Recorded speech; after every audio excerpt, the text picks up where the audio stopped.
बिस्मिल्लाहिर्रहमानिर्रहीम सल्लल्लाहु अलैहि वसल्लम। अस्सलाम वालेकुम क्लास 9। उम्मीद है आप सब खैरियत से होंगे।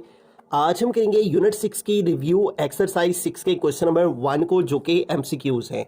तो फर्स्ट एमसीक्यू है हमारे पास, the value of tan inverse 2 in radian is. तो यहाँ पे हमें वैल्यू फाइंड करनी है tan इनवर्स 2 की, और किस में फाइंड करनी है, रेडियन में। ठीक है, तो सबसे पहले हम tan इनवर्स 2 लेंगे। ठीक है, आपने कैलकुलेटर पे प्रेस करना है शिफ्ट tan। ठीक है, तो tan इनवर्स आ जाएगा। ठीक है, तो यहाँ पे हम लिखेंगे tan इनवर्स 2। तो ये देखेंगे, ये हमारे पास आ गया 63.43। ठीक है, तो ये जो वैल्यू हमारे पास आई है, ये आई है डिग्री में। ठीक है, तो जब भी हमें डिग्री से रेडियन में जाना होता है तो उसका तरीकेकार क्या होता है कि उस वैल्यू को हम मल्टीप्लाई करते हैं पाई ओवर 180 के साथ। ये आपने याद रखना है। ठीक है, जब भी हम डिग्री से रेडियन में जाते हैं तो पाई ओवर 180 के साथ उसके वैल्यू को मल्टीप्लाई करें तो वो डिग्री से रेडियन में चले जाती है। तो अब इसको सॉल्व करते हैं। ठीक है, तो यहाँ पे जो पाई की वैल्यू है, अप्रॉक्सीमेटली वैल्यू हम लेते हैं, वो होती है 3.14। ठीक है, तो यहाँ पे पाई की वैल्यू पुट की और डिवाइड में आ गया 180। ठीक है, तो अब हम कैलकुलेटर की मदद से जो है 363.43 को मल्टीप्लाई करेंगे पहले 3.14 के साथ। ठीक है, तो यहाँ पे हम लिखेंगे 63.43 और इसको पहले मल्टीप्लाई करेंगे 3.14 के साथ। तो ये हमारे पास जो आंसर है, इसको हम डायरेक्टली डिवाइड कर देंगे 180 पे। ठीक है, 180। तो ये हमारे पास आंसर आ गया 1.106 है। ठीक है, अब इसको हमें क्या करना है, राउंड ऑफ करना है। ठीक है, ये देखिए 1.1।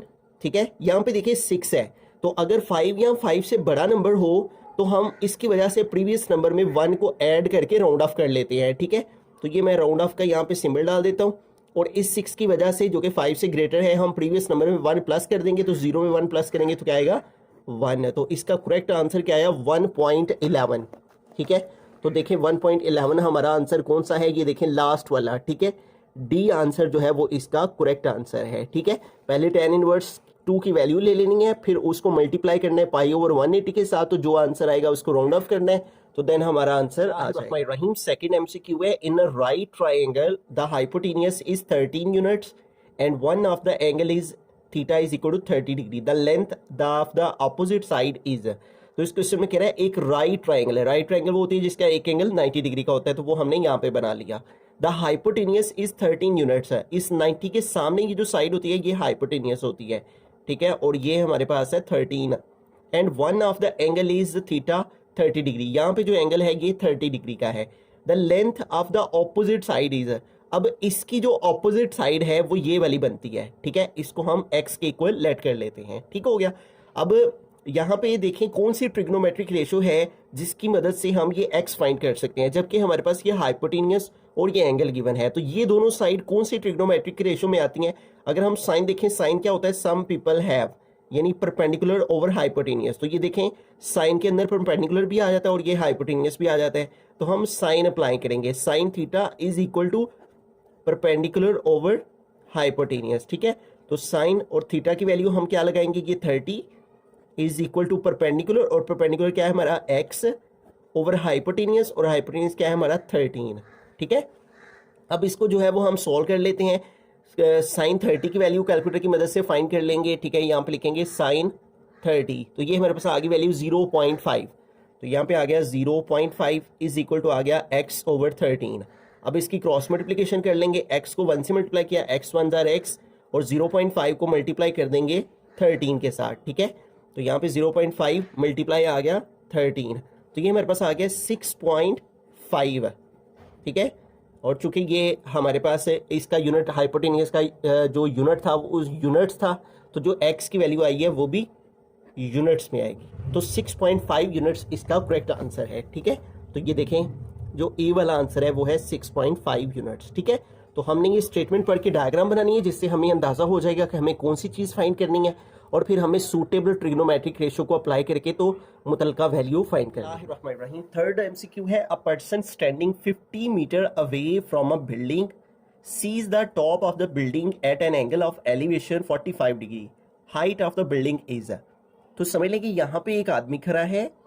ठीक है, जो कि वो कह रहा है a person standing 50 metre away from a building, ये बिल्डिंग है हमारी, ठीक है, समझ लें कि ये बिल्डिंग है, यहाँ पे मैं लिख देता हूँ।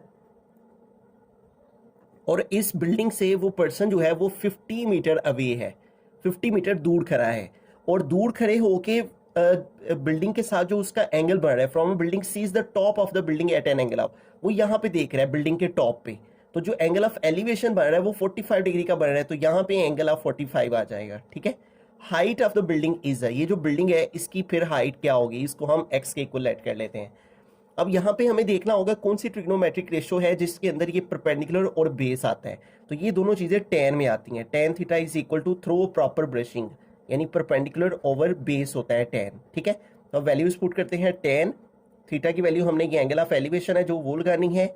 ठीक है, एलिवेशन, एंगल ऑफ एलिवेशन वो होता है जो नीचे से ऊपर की जानिब बनता है। ठीक है, is equal to perpendicular, perpendicular क्या है x ओवर बेस, और बेस क्या है हमारी 50। ठीक है, अब हम कैलकुलेटर की मदद से tan 45 की वैल्यू देखेंगे। tan 45, तो इसकी वैल्यू आ गई 1, तो यहाँ पे आ जाएगा 1 is equal to x over 50। ठीक है, अब इसकी हम क्रॉस मल्टीप्लिकेशन कर लेंगे, इसके नीचे कुछ नहीं है तो 1 आ गया, x को 1 से मल्टीप्लाई और 50 को 1 से, x 1 जार x और 50 1 जार 50। ठीक है, चूंकि ये मीटर में था यूनिट तो ये भी मीटर में आ गया। ठीक है, तो लिहाजा हमारे पास हाइट ऑफ द बिल्डिंग क्या आ गई 50 मीटर, तो जो इसका करेक्ट आंसर है वो फिर क्या है, ए वाला 50 मीटर। रहीम, फोर्थ एमसीक्यू है हमारे पास, secant square theta minus tan square theta. ठीक है, वो कह रहा है कि ये किसके इक्वल होता है। अब यहाँ पे हमें एक आइडेंटिटी है जिसको यूज करना है, वो आइडेंटिटी यहाँ पे देखें बुक पे 108 पेज पे लिखी हुई है, tan square theta plus 1 is equal होता है सीकेंट स्क्वायर थीटा के। ठीक है, मैं यहाँ पे आइडेंटिटी लिख देता हूँ, tan स्क्वायर थीटा प्लस 1 ये इक्वल होता है किसके, सीकेंट स्क्वायर थीटा के। ठीक हो गया, अब इस आइडेंटिटी को हमने यहाँ पे यूज करना है। ये देखें सीकेंट स्क्वायर थीटा की वैल्यू ये लिखी हुई है, तो इधर सीकेंट स्क्वायर थीटा की वैल्यू की जगह ये पुट कर देंगे। क्या वैल्यू है इसकी, tan स्क्वायर थीटा प्लस 1। ठीक है, सीकेंट स्क्वायर थीटा किसके इक्वल है, tan स्क्वायर थीटा प्लस 1 के, तो इधर सीकेंट स्क्वायर थीटा की जगह हमने उसकी आइडेंटिटी में जो आंसर है वो लिख दिया। आगे ये आ गया माइनस tan स्क्वायर थीटा। ठीक है, अब ये देखेंगे प्लस का tan स्क्वायर थीटा, ये माइनस का tan स्क्वायर थीटा है, तो ये दोनों कट हो जाएंगे, बाकी सिर्फ क्या रह गया 1, तो फिर इसका करेक्ट आंसर क्या है 1। ठीक है, तो 1 वाला आंसर कौन सा है, बी वाला, तो करेक्ट आंसर आ गया इसका बी। फिफ्थ एमसीक्यू है, if sin theta is equal to 3/5 and theta is an acute angle then cos square theta is equal to, तो इसमें हमें sin थीटा की वैल्यू उसने दी है वो है 3/5, जबकि वो कह रहे हैं cos स्क्वायर थीटा की वैल्यू क्या होगी। ठीक है, अब यहाँ पे भी हमें एक ट्रिग्नोमेट्रिक आइडेंटिटी है उसको यूज करना है। ठीक है, और वो है हमारे पास sin square theta plus cos square theta, क्योंकि इसके अंदर cos स्क्वायर थीटा आ रहे हैं ना, तो ये cos स्क्वायर थीटा की वैल्यू हमने फाइंड करनी है, तो ये ट्रिग्नोमेट्रिक रेशियो जो है, ट्रिग्नोमेट्रिक आइडेंटिटी वो हम यूज करेंगे। sin square theta plus cos square theta is equal to होता है 1 के। ठीक है, तो अगर हम इस आइडेंटिटी को सॉल्व करें इस cos स्क्वायर थीटा की वैल्यू को फाइंड करने के लिए, तो cos स्क्वायर थीटा इसी साइड पे रहेगा और ये sin स्क्वायर थीटा उधर जाके माइनस हो जाएगा, प्लस sin स्क्वायर थीटा है, जब ये इधर आ जाएगा तो 1 माइनस sin स्क्वायर थीटा हो जाएगा। तो इस तरह cos स्क्वायर थीटा को फाइंड करने के लिए जो फॉर्मूला, जो आइडेंटिटी बनेगी वो बन जाएगी 1 माइनस sin स्क्वायर थीटा। ठीक है, अब यहाँ पे हमारे पास देखें sin थीटा की वैल्यू मौजूद है, वो हम यहाँ पे पुट कर लेंगे। ठीक है, ये 1 आ गया, माइनस आ गया। ठीक है, sin स्क्वायर थीटा। ठीक है, तो sin की क्या वैल्यू है 3/5, तो यहाँ पे आ गया 3/5, और इसके ऊपर स्क्वायर है तो हमने इसके ऊपर स्क्वायर लगा देना है। ठीक है, अब इसको सोल्व करते हैं, 1 माइनस 3 का स्क्वायर लिया, 3 3 जार 9, और नीचे 5 का स्क्वायर लेंगे तो 5 5 जार 25। अब इसको सोल्व करने के लिए एलसीएम लिया, इसके नीचे कुछ नहीं है 1, 25 और 1 का एलसीएम लिया 25, एलसीएम को नीचे वाले से डिवाइड करते, जो आंसर आए ऊपर वाले से मल्टीप्लाई करते हैं। 25 को 1 पे डिवाइड करेंगे तो 25 आ जाएगा, उसको ऊपर वाले ने 1 से मल्टीप्लाई किया 25, 25 को 25 पे डिवाइड किया 1, 1 को 9 से मल्टीप्लाई किया तो आ गया 9। ठीक है, अब 25 में से 9 जो है वो माइनस करें तो 25 माइनस 9 ये हमारे पास आ जाता है 16। ठीक है, तो ये आ गया 16/25, तो इस तरह cos स्क्वायर थीटा की वैल्यू हमारे पास आ गई 16/25। ठीक है, तो यहाँ पे देखिए 16/25 कौन सा आंसर है, सी वाला करेक्ट आंसर है। ठीक है, तो आपको ये ट्रिग्नोमेट्रिक आइडेंटिटी का मालूम होना जरूरी है, तब ही आप cos स्क्वायर थीटा की वैल्यू फाइंड कर सकते हैं। सिक्स्थ एमसीक्यू है 5π/24 रेडियन। ठीक है, और इसको हमने कन्वर्ट करना है किसमें, डिग्रीज में, कि इतने रेडियन में कितने डिग्रीज होती हैं। तो आपको याद होना चाहिए, मालूम होना चाहिए कि जब भी हम रेडियन से डिग्री में जाते हैं तो 180/π से मल्टीप्लाई करते हैं, ठीक है। ये याद रखना है आपने, ये पाई से कट हो जाएगा और 5 मल्टीप्लाई करेगा 180 के साथ, ठीक है। तो 5 को मल्टीप्लाई करें 180 के साथ तो ये आ जाता है 900 और उसको डिवाइड कर देंगे 24 पे, तो ये मेरे पास आ गया 37.5 और ये आगे डिग्रीज, ठीक है। अब 37.5 देखिए कहाँ पे है, ये बी वाला आंसर जो है वो 37.5, ठीक है। तो रेडियन से डिग्री में कैसे गए हैं, 180/π के साथ अपनी वैल्यू को मल्टीप्लाई किया, उसको सोल्व किया तो आंसर आ गया। रहीम 7th MCQ है 292.5 डिग्री, तो इसको वो कह रहे हैं रेडियन में लेके जाएं, ठीक है। तो ये MCQ प्रीवियस MCQ का उल्ट है, ठीक है। इसमें डिग्रीज हैं तो डिग्री से रेडियन में जाने के लिए अपनी वैल्यू को π/180 के साथ मल्टीप्लाई करते हैं, ठीक है। अब इसमें जो उसने आंसर्स दिए हुए ना, उसमें उसने पाई साथ में लिखा हुआ है सबके साथ, इसका मतलब पाई की वैल्यू हमने यहाँ पुट नहीं करनी, सिंपली 292.5 को अब डिवाइड कर देंगे 180 पे, 292.5 डिवाइडेड बाय 180, तो ये हमारे पास आ गया 1.625 और साथ ये वाला पाई आ गया, ठीक है। इस वैल्यू को हमने इस पे डिवाइड कर देना। अब ये वाला आंसर देखिए 1.625 पाई, 1.625 पाई, तो ये डी आंसर इसका जो है वो करेक्ट आंसर है। रहीम 8th पार्ट है which of the following is a valid identity. तो इन क्वेश्चंस में 4 क्वेश्चन है, इनमें से हमने बताना है कि जो वैलिड आइडेंटिटी है यानी जो करेक्ट आइडेंटिटी है वो कौन सी है, ठीक है। तो देखिए यहाँ पे cos π/2 minus theta is equal to sine theta, तो अगर हम इसको थोड़ा सा सिंप्लीफाई करें तो पाई की वैल्यू होती है 180 और इसको डिवाइड करें 2 पे तो minus theta is equal to आ जाता है साइन थीटा, ठीक है।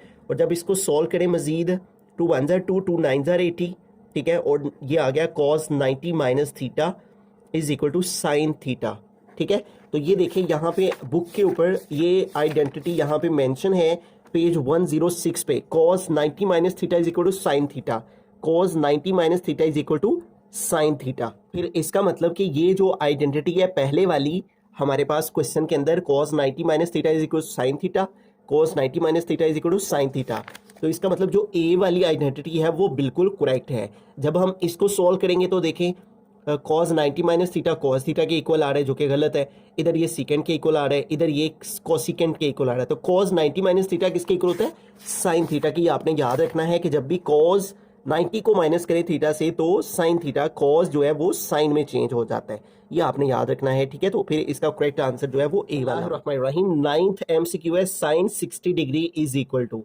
साइन 60 किसके इक्वल होता है, ठीक है। तो अगर आप पेज 113 पे आए तो यहाँ पे देखिए ये टेबल बना हुआ है और यहाँ पे है साइन और ये है 60, ठीक है। उसने साइन 60 की वैल्यू पूछी है ना, तो यहाँ से ये साइन और ये 60, तो क्या वैल्यू है √3/2, तो √3/2 कहाँ पे है, डी वाला आंसर है, ठीक है। अब इस टेबल को याद करने का जो तरीकेकार है उसके बारे में मैंने 6.4 का क्वेश्चन नंबर 1 है जो, उसमें मैंने एक आसान तरीका बताया हुआ है जिसकी मदद से आप ये टेबल जो है वो याद रख सकते हैं। तो आप जाके इस क्वेश्चन का 6.4 के क्वेश्चन 1 का जरूर लेक्चर लें ताकि आपको ये टेबल जो है वो ड्रॉ करना जुबानी आ जाए।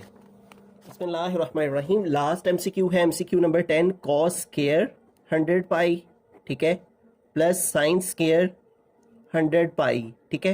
तो अब इसमें देखें दोनों में हमारे पास जो एंगल दिया गया है यहाँ पे, वैसे यहाँ पे क्या होता है, थीटा होता है, ठीक है। एंगल की जगह यहाँ पे थीटा लिखा होता है, तो यहाँ पे उसने इधर भी 100π लिखा है और इस वैल्यू में भी 100π लिखा है, यानी दोनों के एंगल सेम है। तो एक आइडेंटिटी है जो कि है sine square theta plus cos square theta is equal to 1। तो यहाँ पे मैं आइडेंटिटी लिखूँ तो sine square theta plus cos square theta is equal to 1। ये दोनों की देखें एंगल सेम है ना, यहाँ भी थीटा थीटा है तो यहाँ भी 100π यहाँ भी 100π है। साइन स्क्वायर और कॉस स्क्वायर दोनों पॉजिटिव वैल्यूज हैं, तो ये किसके इक्वल होते हैं, 1 के, ठीक है। दोनों का एंगल सेम है, इधर कॉस पहले लिखा हुआ है साइन पहले लिखा हुआ है, लेकिन दोनों वैल्यूज पॉजिटिव है, लिहाजा इसका आंसर आएगा 1, ठीक है। जहां पे भी cos square plus sine square हो या sine square plus cos square हो वो इक्वल होता है 1 के, तो इसका करेक्ट आंसर फिर क्या होगा, 1, ठीक है। तो यहाँ पे ए आंसर जो है वो इसका करेक्ट आंसर आ जाएगा।